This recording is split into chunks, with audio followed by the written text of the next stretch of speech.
Oke, sampai ketemu lagi atau berjumpa kembali. Kali ini saya akan membahas tentang isu yang lagi panas-panasnya atau isu yang lagi berkembang di seputaran tenaga honorer, terutama untuk para guru.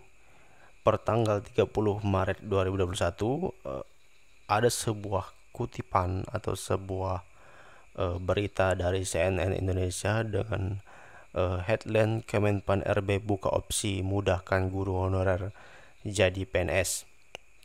Nah, kita akan lihat isinya ya. Tulisan ini berbunyi seperti ini. Kementerian Pendayagunaan Aparatur Negara dan Reformasi Birokrasi atau Kemenpan RB membuka opsi untuk mengangkat guru honorer menjadi pegawai negeri sipil PNS dengan tahapan yang mudah. Wow, ini kalau dibaca dari kalimat pertama, ini seperti angin segar untuk para guru honorer ya. Kemudian di paragraf yang kedua, Deputi Sumber Daya Manusia Kementerian Pan RB Teguh Wijinarko mengatakan pihaknya akan membicarakan teknisnya dengan kementerian dan lembaga terkait. Beliau mengatakan begini ya, saya kira kami akan koordinasi dengan Kemendikbud, Kemendagri, BKN, dan Kemenko dengan kaitan menentukan aspek teknis terkait ini, terutama afirmasi atau pengangkatan honorer jadi PNS. Kita koordinasi terus-menerus, kata Teguh dalam rapat dengar pendapat dengan Komisi 10 DPR di Komplek DPR Jakarta Selasa 30 Maret. Berarti ini lagi panas-panasnya, lagi baru-baru ya. Kemudian Teguh tidak menjabarkan afirmasi atau pola pengangkatan guru honorer dengan tahapan mudah hingga menjadi PNS. Jadi afirmasi yang dimaksud ini belum didetail ya, belum didetailkan, belum disampaikan secara detail pengangkatan yang seperti apa. Dia hanya menjabarkan bahwa sejak lama pengangkatan guru honorer menjadi PNS dengan tahapan mudah sudah dilakukan berulang kali.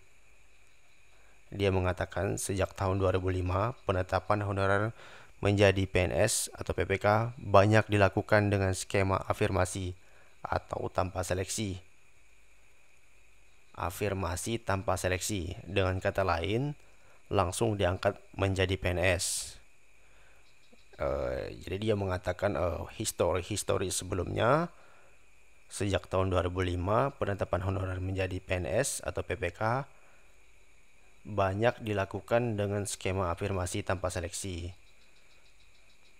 Jadi pengangkatan tanpa seleksi ya, tidak ada tes dan sebagainya. Disebutkan tahun 2005 sampai 2014 pemerintah mengangkat 1.070.092 tenaga honorer kategori 1 atau K1 dan kategori 2 K2.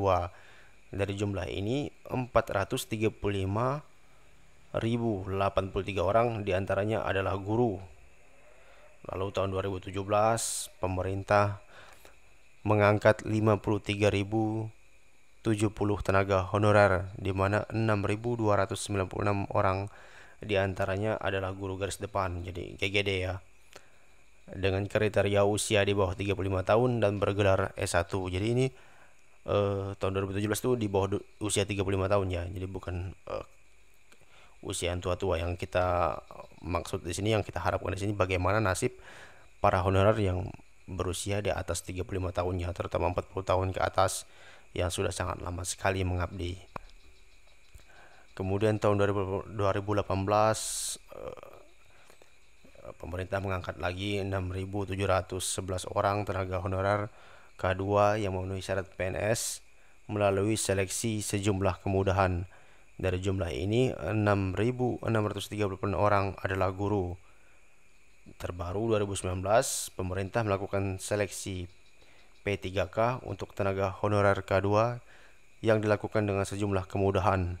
51.293 orang lolos seleksi, di mana 34.954 orang diantaranya adalah guru. Jadi kalau menurut beliau memang sejarah pengangkatan ini sudah ada sejak tahun-tahun sebelumnya. Afirmasi kemudahannya, terutama afirmasi ini mengangkat secara langsung ya, tanpa melalui tes.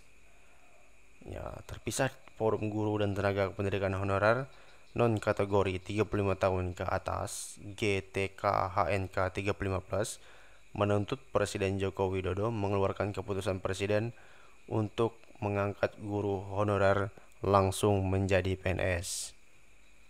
Jadi setelah pendapat ini ditanggapi oleh GTK HNK, mereka menanggapi bahwa seharusnya guru honorer langsung diangkat menjadi PNS, terutama untuk usia 35 tahun ke atas. Wakil ketuanya, Yusak, meminta isu itu diperjuangkan Komisi 10 DPR melalui panitia kerja pengangkatan guru dan tenaga kependidikan honorer menjadi ASN. Pertanyaannya, apakah Kepres PNS tanpa tes itu telah menjadi barang mustahil? Kalau mustahil, apa dasarnya? Mohon maaf, ini pertanyaan dari ribuan guru dan tenaga kependidikan honorer, ucap Yusak melalui pernyataan tertulis. Jadi dia mempertanyakan kenapa ini bisa mustahil. Kalau misalnya mustahil, apa alasannya begitu ya? Ini Yusak mendorong dukungan dari DPR agar Kepres itu bisa terwujud.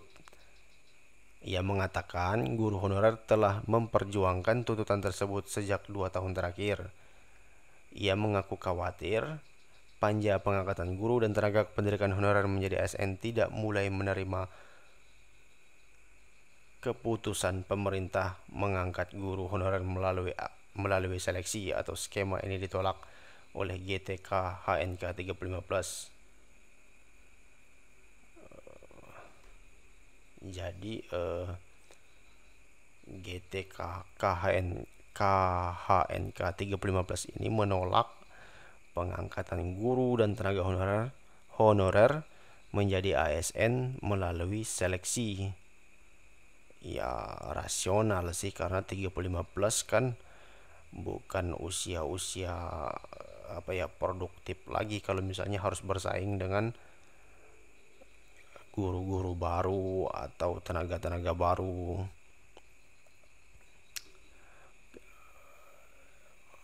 Kemudian ya, ini pendapatnya, dia mengatakan begini, mari panja DPR RI sebelum keputusan dibuat oleh pemerintah dan atas persetujuan DPR RI, usahakanlah tidak terjebak atau masuk ke dalam pikiran maunya pihak kementerian saja.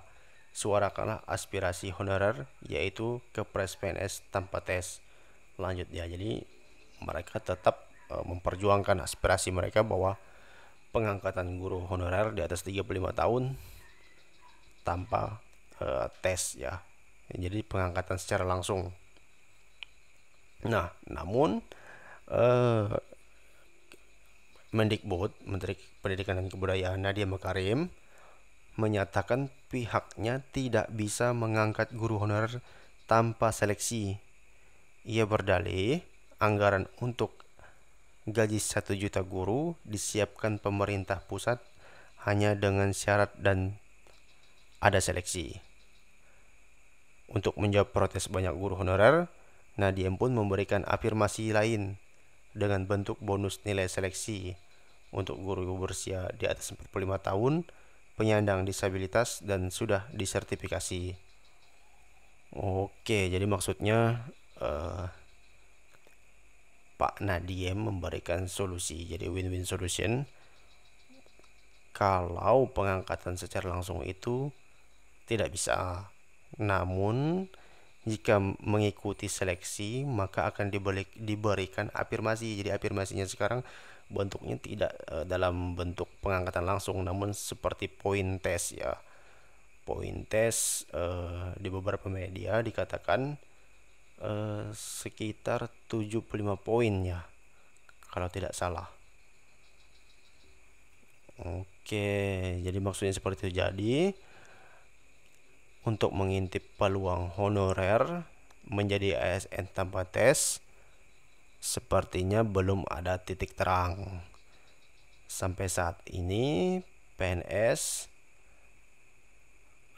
atau honorer yang ingin menjadi PNS tetap harus melalui seleksi ya, dan itu pun hanya P3K ya, tidak PNS, karena untuk guru hanya P3K. Mungkin itu saja bahasan kita. Saya berdoa semoga para honorer tetap semangat, tetap di garis terdepan. Semoga ada titik terang dari pemerintah untuk memperhatikan nasib-nasib para guru dan tenaga honorer lainnya yang berada di garis depan, sehingga masa tuanya tetap tenang, tetap aman. Semoga itu aja ya. Demikian, semoga informasi ini membantu. Jika merasa terbantu atau merasa kurang terbantu pun, saya harap kita semua mendapatkan yang terbaik. Oke, terima kasih.